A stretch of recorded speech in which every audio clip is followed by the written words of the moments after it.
Oh, no, oh, no, oh, no. Well, I'll be dipped in shit. They actually pulled it off. The Fallout show is good. Very good. It might even be great, but it's far from perfect. I know. Stop it. Let me just talk before you leave. I didn't expect to like this show at all. I saw those clips that were being tossed around on Twitter, and I didn't give the show much of a chance. I'm gonna get to this clip later, but let me talk about some of the things I really enjoyed about the Fallout TV show. For one, I really like our three main characters, especially my boy Walton Goggins. You know, I used to do these things called studies. Who plays the ghoul.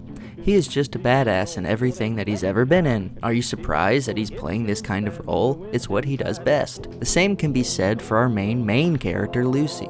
She is portrayed by Ella Purnell, and she just knocks it out of the park, like a Solaire home run. Lucy goes through the most interesting character arc through the season, from a naive vault dweller to a badass wastelander, all while trying to believe the good in people. Her character represents a good or moral playthrough of the game. Her speech is off the charts, and she always tries to do what is morally right.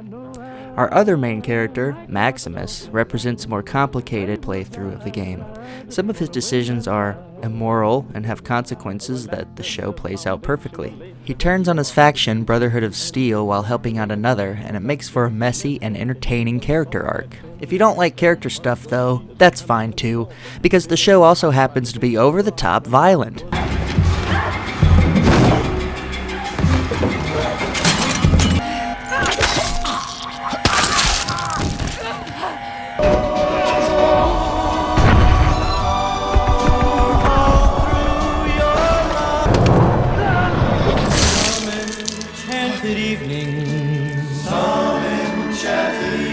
All of those clips are from the first episode, by the way. I think the violence is appropriate because this universe has to be violent, so I'm glad they didn't censor themselves.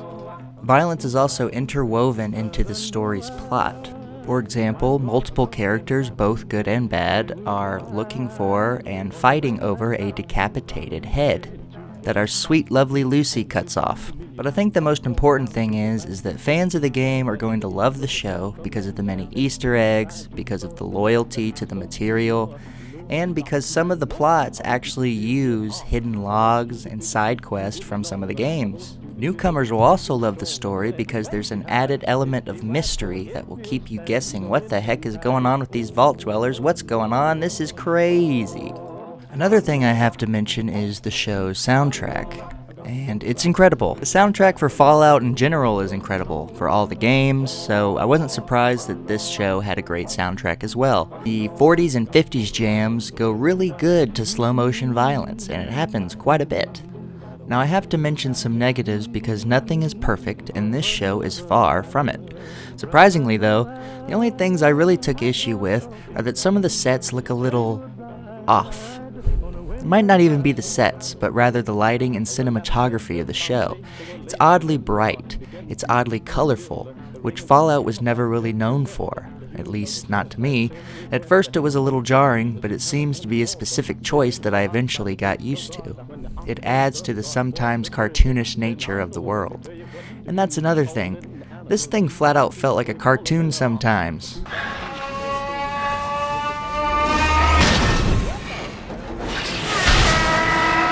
In kind of a bad way.